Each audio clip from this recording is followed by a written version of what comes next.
నేను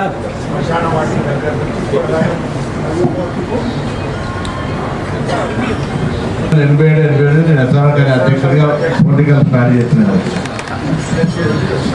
గారు నిర్ణయించడానికి వచ్చినప్పుడు అటే ఉంటాయి. ఓకే సర్లే. కమలమ్మ గారు వెంకన్న గారి భార్య వారిని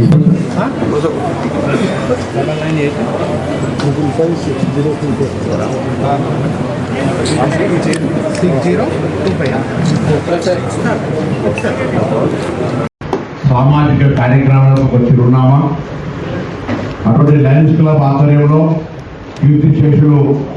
బొమ్మ వెంకన్న గారు, కీర్తిశేషులు భాస్కర్ మాడేకర్ గారు ఒక ఆలోచనతోటి దూరదృష్టితోటి ఇక్కడ రేకుర్తిలో ఒక కంటి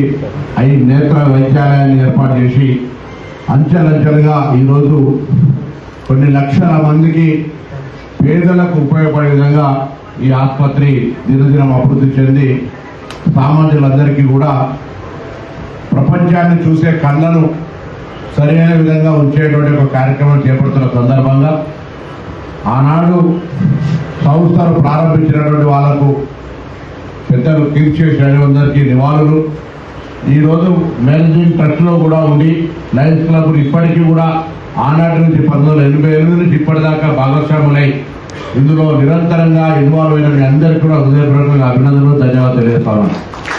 ఇప్పుడే కూడా వేమూర్తి గారు చెప్పినారు, దాదాపు 8,52,000 మందికి ఓపీ చూడడం కానీ 1,12,000 మందికి ఫ్రీగా సర్జరీ చేయడం కానీ 95,000 మందికి బీపీఎల్ దాటినటువంటి వాళ్లకు సర్జరీ చేయడం ద్వారా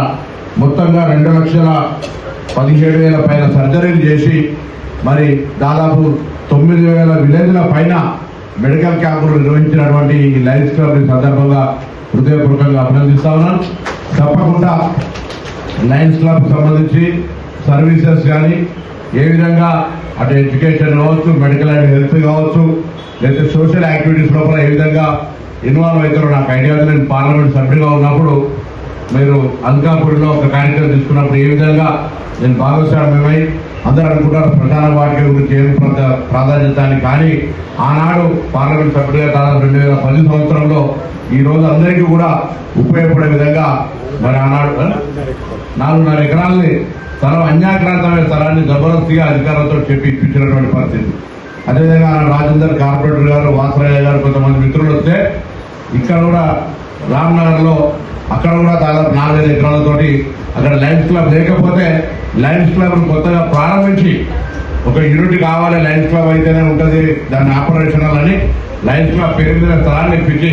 అక్కడ కూడా ఒక నిర్మాణం చేయించినటువంటి సందర్భం. ఇంకా భవిష్యత్తులో చేయాలనుకున్నా కొన్ని అప్పటికి చేయలేకపోవచ్చు. ఈ విధంగా సామాజిక కార్యక్రమాలకు లయన్స్ క్లబ్ అనేటువంటిది ఒక నిర్మాణాత్మక పాత్ర. అది ఇంతకుముందు చెప్పినట్టుగా పెద్దలు భాస్కర్ మాడేకర్ గారు, డాక్టర్ బొమ్మ వెంకన్న గారు ఆనాడు ఒక సామాజికమైనటువంటి కార్యక్రమాన్ని తీసుకోవడం ద్వారా భవిష్యత్తు పేదలకు ఉపయోగపడాలి అనేటువంటి పేద వర్గాల నుంచి పేదలకు సంబంధించిన స్థితిగతులు తెలిసినటువంటి వ్యక్తిగా మరి కార్యక్రమం తీసుకున్నారు. చాలా మంది పెద్దలు రూపాయి ఇచ్చిన డోనర్లు అందరూ కూడా పెద్ద మనసుతో ఎంత ఇచ్చారు, ఏమి ఇచ్చారు అనేది కాకుండా ఇవాళ నిలబడడానికి కారణమైన వారందరూ కూడా తప్పకుండా భగవంతుడు ఆశీర్వచనం వారికి సంబంధించినటువంటి అందరికి ఒక దీవెన ఉంటుంది అనేటువంటి ఆ మాటలు సందర్భంగా మనవి చేస్తూ మరి బొమ్మ వెంకన్న గారు, మాడేకర్ గారు దీనికి చెప్పినటువంటి స్ఫూర్తి సందర్భంగా కొంత గతంలో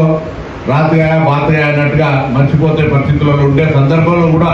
మీరు ఎలా బొమ్మ వెంకన్న గారి పేరు మీద ఒక బ్లాగ్ ఓపెన్ చేసిన సందర్భంగా నేను మీ అందరికి ప్రత్యేకంగా ధన్యవాదాలు, అభినందనలు తెలియజేస్తాను. ఎందుకంటే సేవ చేసిన వాళ్ళను మర్చిపోయే కాలంలో కూడా సేవ చేసి దీని కొరకు కష్టపడి ఇది నిర్మాణం కావడానికి, ఇది నిలిచోవడానికి కారణమైనటువంటి బొమ్మ వెంకన్న గారి పేరు ఒక బ్లాగ్ ఓపెన్ చేయడం పట్ల తప్పకుండా భవిష్యత్తులో అంటే చరిత్రను జ్ఞాపకం ఉంచుకుంటే ప్రస్తుత తరం భవిష్యత్తులో మీ అందరికీ ఒక అటువంటి అవకాశం ఉంటుంది. కాబట్టి అనే అంశం మీద ఈ యొక్క లయన్స్ క్లబ్ సంబంధించి కూడా మరి ఇంకా ముందుకు పోవడానికి మెడికల్ క్యాంపుల నిర్వహణ కానీ, దీని విస్తీర్ణానికి కానీ, దీన్ని రవాణా పరంగా రావడానికి పోవడానికి సంబంధించిన విషయం లోపల ఇప్పుడే బస్సు విషయంలో చెప్పినారు. తప్పకుండా అధికారులతో మాట్లాడుతూ దాని తర్వాత రెటీనాకు సంబంధించిన ఎస్టాబ్లిష్మెంట్ లోపల సిఎస్ఆర్ కింద ప్రభుత్వం తరఫున ఎట్లా రావడానికి అవకాశం ఉందో దాని వల్ల మీతో ఒకసారి చర్చ చేసి నేను తప్పకుండా కార్యక్రమం తీసుకున్నాను మాట మనవి చేస్తూ మరి లయన్స్ క్లబ్ తరఫున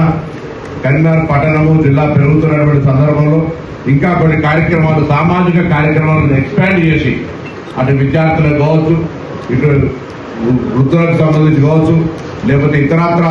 అనేక మందికి అనేక రకాలుగా వైద్య విద్య అనేక అంశాలకు సంబంధించి కొంత అవగాహన చేస్తూ ఇంకా యంగ్ జనరేషన్ లయన్స్ క్లబ్ పట్ల అట్రాక్ట్ అయ్యి మేము సభ్యులుగా ఉంటామనేటువంటి ఒక ఫీలింగ్ వచ్చే విధంగా కార్యక్రమాలు ఎందుకంటే ఇవాళ రేపు యువతరం సామాజిక సేవ పట్ల చాలా తక్కువ పర్సెంట్ అట్రాక్ట్ అవుతున్న సందర్భంలో లయన్స్ క్లబ్ గురించి వాళ్ళని ఇన్వాల్వ్ చేసి స్కూల్ స్టేజ్లే వాళ్ళని ఇటువంటి వాటి సందర్శనలు తీసుకురావడం ద్వారానో ఇటువంటి వాటిలో భాగస్వామ్యం చేయడం వల్ల ఈ సామాజిక కార్యక్రమంలో వాళ్ళకు కూడా పాత్ర పోషించే అవకాశం ఉంటుంది కాబట్టి ఈ లయన్స్ క్లబ్ కార్యక్రమంలో విద్యార్థులను కూడా భాగస్వాములు చేయగలిగే విధంగా కొంత టాలెంటెడ్ కొంత ఇన్నోవేషన్ సంబంధించి అంటే ఇంట్రెస్ట్ ఉన్న వాళ్ళను మోటివేట్ చేసే ప్రయత్నం జరగాలని సందర్భంగా కోరుతూ మరొకసారి లయన్స్ క్లబ్ సంబంధించి తెలంగాణ రాష్ట్ర ప్రభుత్వం తరఫున లేదా వ్యక్తిగతంగా లేదా బహుముఖన సోదరుడిగా తప్పకుండా ఈ యొక్క లయన్స్ క్లబ్ సంబంధించినటువంటి లయన్స్ ట్రస్ట్ మెంబర్స్ ఉన్నారో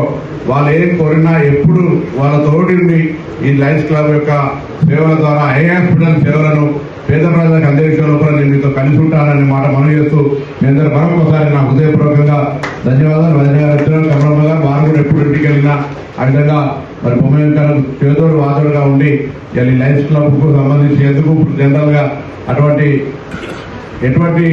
ఎంకరేజ్మెంట్ కావాలో చేసినటువంటి సందర్భాలు ఈ సందర్భంగా జ్ఞాపకం చేసుకుంటూ మరొకసారి బొమ్మయంకన్న పేరు మీద బ్లాక్ ఓపెన్ చేసినటువంటి చారిటబుల్ ట్రస్ట్ లయన్స్ క్లబ్ ఈ రేకుర్తి కంటి ఆసుపత్రి మెంబర్స్ అందరికీ కూడా ధన్యవాదాలు చెప్తూ నమస్కారం చెప్తాను.